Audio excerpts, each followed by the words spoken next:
It's 11 o'clock, it's time for Bartender's Breakfast. Hey guys, it's David here again from Bartender HQ, and we're bringing you once again an update on what's going on with COVID-19 and the coronavirus and how it's affecting the bar industry. Now, yesterday we've seen quite a lot of bar groups and restaurant groups closing, so we'll update you a little bit on that. There's a little bit of information on what some of the other people are doing in order to stay afloat, and also how some of these bar groups closing might benefit independents. So, as you guys will be fully aware, it is a stupidly difficult time at the moment to be in the hospitality industry. We have had Boris Johnson tell the nation to stay away from pubs and bars and restaurants, but not go quite as far as to tell people to close them. Which means that it makes things a lot more difficult in terms of payouts, exactly the same as events that need to be cancelled. If you decide to cancel your event to protect the people that you were going to bring to it, then you're liable for it. If the venue that was going to host it eventually cancels it, then your insurance will pay out. There's all sorts of things like that, which is exactly what's happening with the drinks industry and the fact that the bars haven't been closed down formally. Still at this point, it is, as I record this, it's Thursday night, it's Friday morning that you're watching it, hopefully. We have some sneaky suspicions that there might be a close down coming at the weekend, although Boris Johnson last night quite emphatically said, we're not going to tell people that they can't go out. So we'll see what happens, but he very clearly said in his address that he would not be informing people to not go out, but to advise them against it. The social distancing thing, I had to go out today to deliver some glassware to a customer. It didn't seem like it was super quiet out and about. The roads were a little bit quieter. The schools are still in full swing at the moment, of course. Although I would be surprised if they've got more than about 50% of the students actually turning up. But yeah, there was still a lot of people out. It was mainly in shops. I have seen a lot of bars closing their doors over the past few days, independents and also groups. So let's get into that a little bit. In terms of the bar groups that we're aware of that have closed their doors, I believe it is ZZ, it is Ask, it is the New World Trading Company, which is the Botanist. It is TGI Fridays now have announced that they're going to be closed for the foreseeable. And there are a fair few others as well. I've seen a handful of independent bars, people that I love up in the northeast, like Watergate Yard. Those guys have closed their doors now.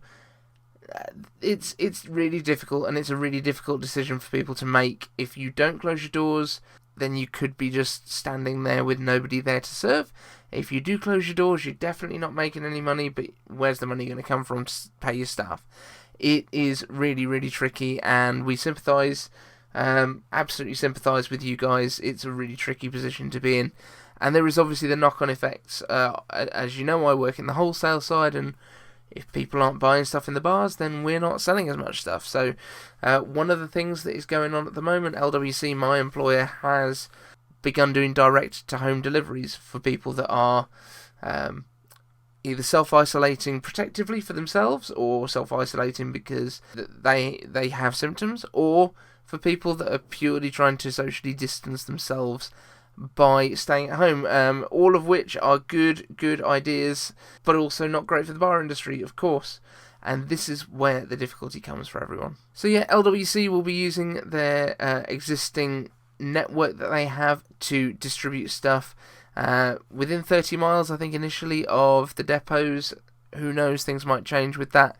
This might all blow over in a week. I think it's unlikely, but things might blow over and we go back to normal and everyone's happy. But who knows? This is the problem. Everything is changing again, as I mentioned yesterday, so quickly that it is impossible to know what's going on. Looking over to the spirits business, which is typically my kind of go-to place to get industry news for the things that I haven't already seen. One thing that I have noticed during the day, this has just prompted me, is there's a lot of drinks companies, distilleries that are now making hand sanitizer, whether that's to be used in hospitals for their sales forces. I've seen that Brown-Forman have created one that they're giving out to all of their sales guys that are out on the street. Brewdog have done one. Corsair hand sanitizer, which appears to be in gin bottles. But people are just kind of engaging. They're using what they've got to make stuff that is going to benefit everyone, which is a really, really good thing. If you're not aware, alcohol that you need to make hand sanitizer needs to be at least 60% ABV, and that can be isopropyl or it can be ethanol, which is ethanol's the drinking alcohol. So yeah, the fact that these distilleries can kind of turn their production methods from doing drinks into doing something that is useful to the economy in terms of, and useful to the country in terms of safety, certainly commendable. And yet there does tend to be quite a lot of kind of excess capacity in a lot of these distilleries, so it's really, really good stuff. To anyone that's doing that with your distillery, well done to you.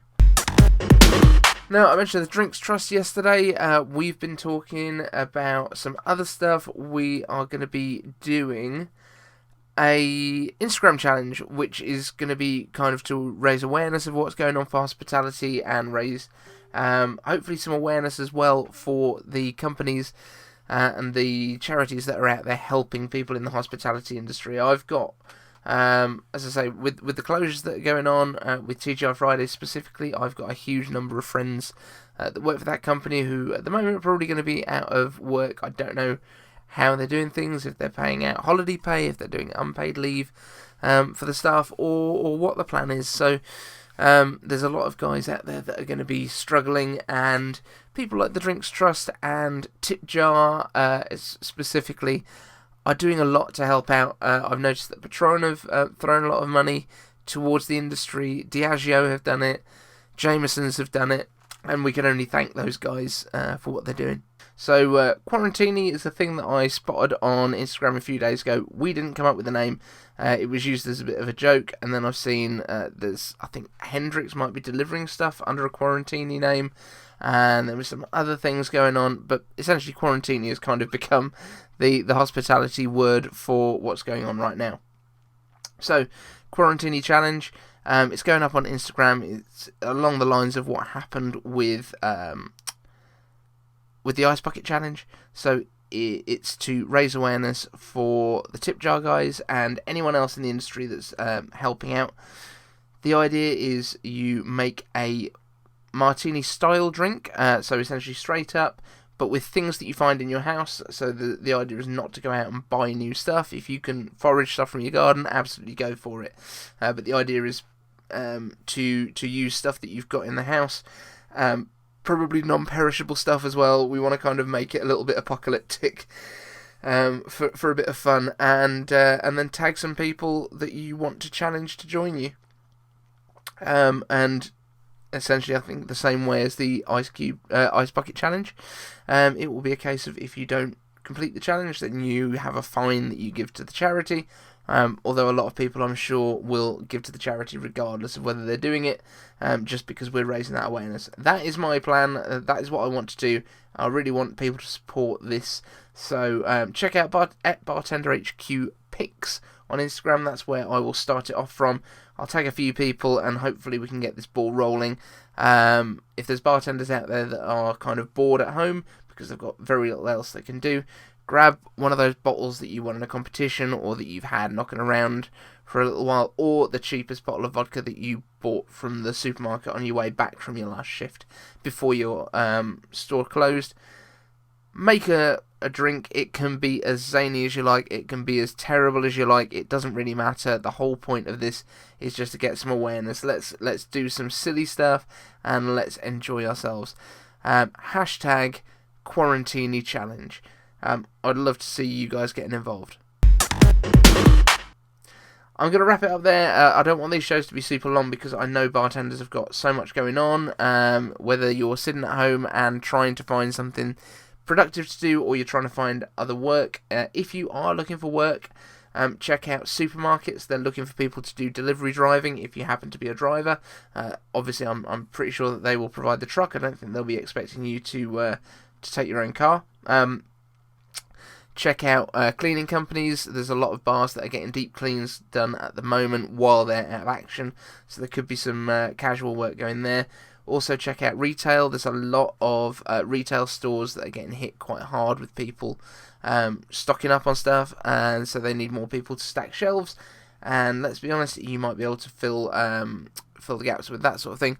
The other stuff would be things like Yodel or My Hermes or DHL or any of the delivery companies will be looking for casual workers that can help fill the gaps, because they will have some of their staff probably going off sick, and also they will have an increased volume of stuff going in and out because they are trying to deliver stuff for the country to keep the wheels moving.